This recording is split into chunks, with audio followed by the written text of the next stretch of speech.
Hello class, this is discussion 7.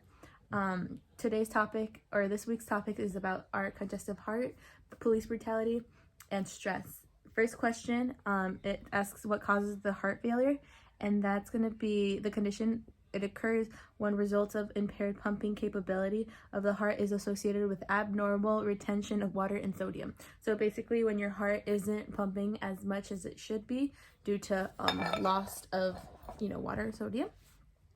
And then from what you know about physiology class and in my life, how does the stress affect the response? So after taking physiology, I've realized that the heart is basically kind of like the motor to everything. It has control of all of our veins and valves and stuff like that. So it's very important to our body. And I know that stress, let me check. Yes, so my life in general, I know that if you intake a lot of unhealthy foods, practice or live like not good sleep schedules, it can affect your heart in many ways, and that can affect the rest of your body. So it has a lot to do with what you input into yourself and intake, because the heart. And then I also learned from physiology that the heart is really important because of homeostasis, and in order to have a balanced lifestyle, homeostasis will have to depend a lot on the heart, just for like pressures and stuff. Okay, so how do you think that stress can increase for developing congestive heart failure? So your heart can develop hypertension. So basically that's like high blood pressure. If your blood pressure is high within like your heart, it will overwork your heart, and afterwards the extra excretion will make the cardiac muscle stiffen up and become a little weaker or more weaker. It depends on everybody. And then, so after I read police brutality is a public health issue, I can answer these questions. Like the first one, how does according to the article, how does police brutality cause poor health incomes? So it has to do a lot with society in general and minorities.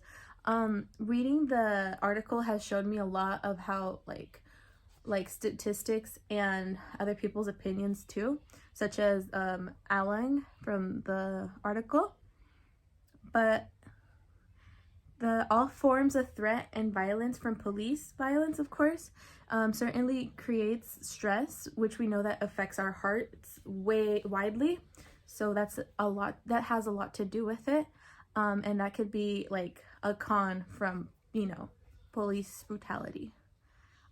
Something that really caught my eye is after reading this question, that how does chronic stress physiologically increase the risk of congestive heart failure?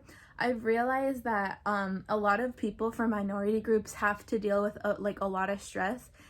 There's actually a statistic in this article saying that 1 out of 1,000 Black men will die in the hands of police, which is honestly terrifying. Like, you can't even, the people that you depend on to keep you safe are the ones who are killing you. So, or in general, like not even like protecting you. So that is something crazy that would it's really like, it's surprising, but at the same time it's something that we got to work on as a society. So and I'm glad that we acknowledge it, because the first step of fighting racism is acknowledging it and not allowing it. So I was really glad reading this article, because I've learned a lot from it. But anyways, continuing. So in the article, there's a reference from Alang. I hope I'm pronouncing it correctly. But he says, so the stress of losing someone who looks like you, and that means for your community. The stress knowing that the loss is grounded on the color of your skin as a second-class citizen, as a Black person, or as an Indigenous person, or as a Latinx person.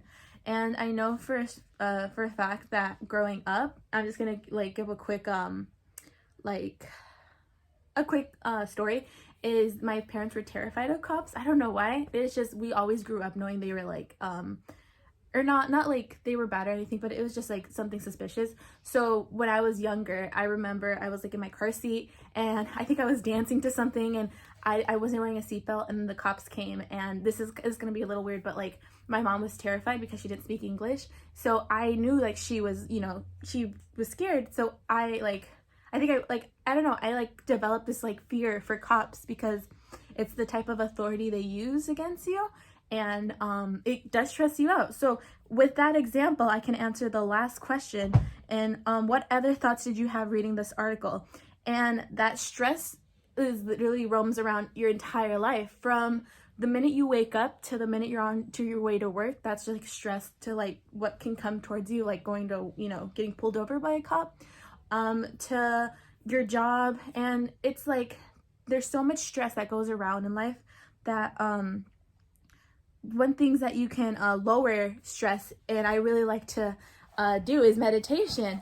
And you know, by sounding bowls and like I was gonna like play it, but I mean we don't have much time, but like by revolving yourself with more relaxation and physical and mental like practices, you can always lower your stress levels by a lot with breathing exercises, and continuing like, you know, education and learning on your body and how your body works. That's also a lot to do with it.